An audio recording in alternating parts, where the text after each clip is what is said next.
Bismillahirrahmanirrahim. Assalamualaikum warahmatullahi wabarakatuh. Alhamdulillahilladzi anzala as-sakinata fi qulubil mu'minina liyazdadu imanan ma'a imanihim. Asyhadu an la ilaha illallah wa asyhadu anna Muhammadan abduhu wa rasuluh la nabiyya ba'dah.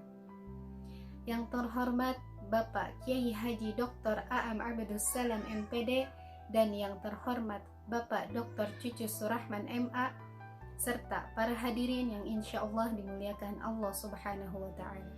Baik, pada kesempatan kali ini insya Allah saya akan membahas tentang media pembelajaran perspektif Al-Quran. Secara umum, kata media itu berasal dari bahasa Latin yang merupakan jamak dari kata medium yang memiliki arti perantara. Sedangkan menurut Zakiyah Darajat, pengertian media pembelajaran yaitu suatu benda yang dapat diinderai, khususnya penglihatan dan pendengaran, sebagai alat bantu penghubung komunikasi kegiatan belajar siswa untuk meningkatkan efektivitas hasil belajar siswa. Sebenarnya, media pembelajaran ini telah ada sejak zaman Rasulullah SAW. Pada saat itu, ketika Nabi mengajarkan ilmu pengetahuan kepada sahabat-sahabatnya, Rasul tidak lepas menggunakan media pembelajaran. Mari kita kaji apa saja media pembelajaran perspektif Al-Quran. Media pembelajaran dinyatakan dalam Al-Quran itu dibagi menjadi 4 bagian. Secara umum, yang pertama yaitu ada media audio, kemudian yang kedua ada media visual, yang ketiga ada media teknologi, dan yang keempat ada media imaterial. Mari kita bahas satu persatu. Yang pertama yaitu ada media audio, sebagaimana firman Allah dalam Quran surah Yusuf ayat 5 yang berbunyi, qalu atuhaddithunahum bima fatahallahu alaikum liyuhajjukum bihi 'inda rabbikum afala ta'qilun, yang artinya, lalu mereka berkata, apakah kamu menceritakan kepada mereka, orang-orang mukmin, apa yang telah diterangkan Allah kepadamu supaya mereka dapat mengalahkan hujahmu di hadapan Tuhanmu? Tidakkah kamu mengerti? Pada ayat ini tadi artinya ditemukan kata kerja menceritakan. Berarti kalau menceritakan ada bunyi ya, karena ada orang yang berbicara. Ketika ada orang yang berbicara, maka ada orang yang mendengarkan. Kemudian yang kedua yaitu media visual. Sebagaimana media visual ini dibagi lagi menjadi 4 bagian kecil. Yang pertama yaitu dengan mengajarkan nama-nama benda, sebagaimana firman Allah dalam Quran surah Al-Baqarah ayat 31, وَعَلَّمَ آدَمَ الْأَسْمَاءَ كُلَّهَا ثُمَّ عَرَضَهُمْ عَلَى الْمَلَائِكَةِ فَقَالَ أَنْبِئُونِي بِأَسْمَاءِ هَؤُلَاءِ إِنْ كُنْتُمْ صَادِقِينَ. Jadi pada ayat ini diceritakan bahwa Allah mengajarkan nama-nama benda kepada Adam. Kemudian media visual yang kedua yaitu dengan gambar. Dalam hadis diceritakan bahwa Rasulullah SAW pada saat itu menggambar sebuah persegi kotak.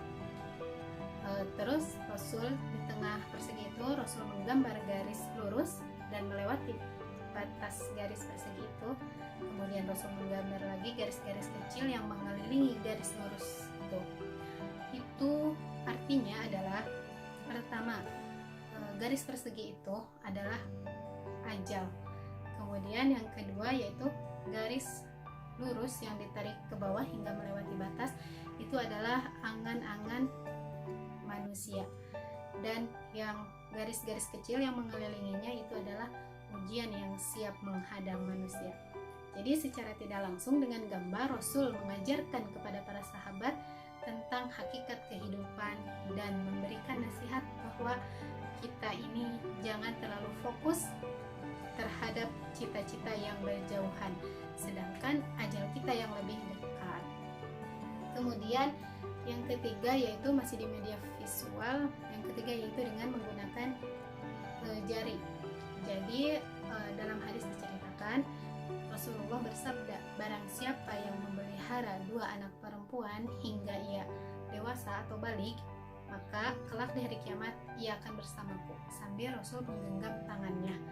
Nah, ketika Rasul bilang ia bersamaku kelak di hari kiamat sambil menggenggam tangannya, itu mengisyaratkan bahwa saking dekatnya orang yang memelihara 2 anak perempuan. Hal ini dilakukan Rasul agar memudahkan para sahabat dalam memahami apa yang disampaikannya. Kemudian media visual yang keempat yaitu ada dengan kerikil, yaitu ketika Rasul membawa 2 kerikil dan dilempar, kemudian Rasul bertanya kepada para sahabat, tahukah kalian apa ini? Para sahabat menjawab, Allah wa rasuluhu a'lam.